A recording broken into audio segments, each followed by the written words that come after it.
Welcome to Making Music in a Van.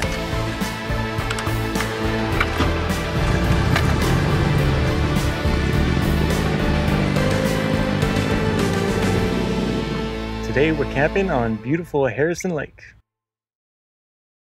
Today I'm going to share with you a few tips if you're just getting started with Logic, maybe even opening it up for the first time. I'm going to run through a few settings to help you get set up. So I'm going to start by opening up Logic here. Now, the very first thing I'm going to do is go to my preferences here. And I'm going to start by going to Advanced Tools. Now, you want to make sure that the Show Advanced Tools is selected. By default, it's probably going to look like this. Make sure that check mark's on. This is going to give you a whole bunch of options later on that you wouldn't have otherwise. Now, let's look at our General tab. Now, this startup action, by default, it's probably put on Open Most Recent Project. So this is when you start up Logic, it'll either open your most recent project, or you can tell it to open an existing project, select a template, or ask you what you'd like to do, or do nothing. I generally have it set to do nothing, but this will be up to personal preference. Now next, we'll go to the Audio tab. So your output device, this is going to be what you're going to use to hear the sound coming out of Logic. So either if you're just using your laptop speakers, you'd select your MacBook Pro speakers, or maybe you have a set of headphones plugged in. Or if you're using an audio interface, such as this Complete Audio 6, then you could select that. Now your input device, this will be whatever you're using to get sound inside the computer. So if that's a microphone like this, that's plugged into an interface, again, you'd select the name of your interface. In my case, it's the Complete Audio 6. Now this I/O buffer size, this is an important setting to look at. So this will determine how much latency you have when recording or playing MIDI. And you can see the number here, resulting latency. So currently I'm set at 17.2 milliseconds. So what that means is from the moment I hit a key on my keyboard, it's going to take 17 milliseconds for me to hear that note back in my headphones or in my speakers. Now, if I decrease this number to 32, you'll see this number is now set to 7 milliseconds. And if I go to 1024, 52 milliseconds. So the smaller the number, the least amount of latency you're going to get. The higher the number, the bigger. Now, you don't want to just automatically go ahead and set it at 32. The smaller the number, the harder your computer has to work as well. So I would say a good place to start is 256. See how that works for your machine. If you got a fast and new Mac, you can go a little bit lower. You can try 128. And likewise, if you have an older computer, you can increase this.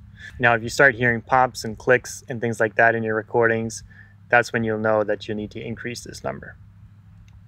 So like I said, 256 is a good starting point. Next, let's go over to the display.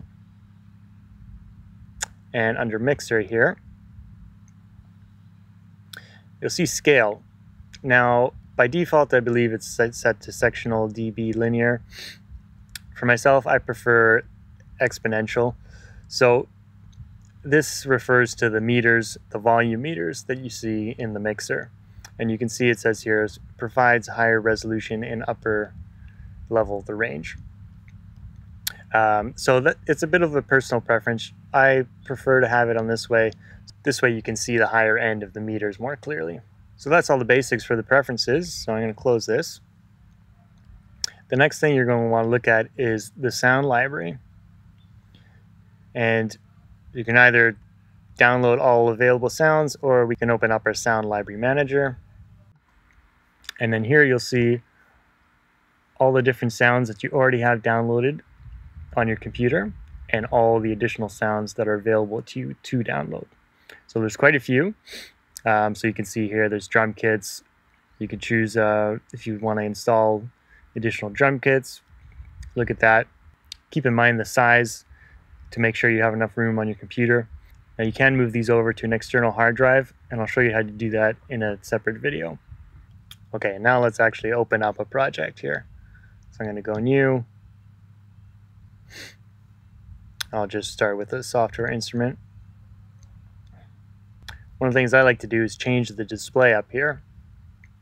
So by default, it'll look like this. You have this little pull down here. You can change it to show you the time. But if you go down to custom, here you've got a lot more information. And you even have meters on your CPU and hard drive, so you can see how hard your computer is working. And then if you go all the way down here to customize control bar and display, then here you can add and remove different menu items that you'd like to see or hide. So I can remove some buttons if I don't think I'm going to need those. And then you could save this as a default. And now every time you start back up, it'll look like this. And lastly, I'd like to show you the quick help menu. So up here, you'll notice this little question mark. And here we've got our little box here that says quick help. So any button I hover over, it's going to give me a little description in this quick help box to tell me what it is. So that's very helpful when you're just getting started with Logic. Now, if you've been using Logic for a while and you don't want to see this, you can either minimize the quick help there or get rid of it altogether by just clicking the little question mark. So I hope you enjoyed today's video. If you're having any troubles getting started with Logic, please let me know in the comments and I'll try and help you out as best I can. Also, please grab your free Logic Pro hotkey cheat sheet by following the link in the description below. I hope you enjoyed the video and we'll see you in the next one.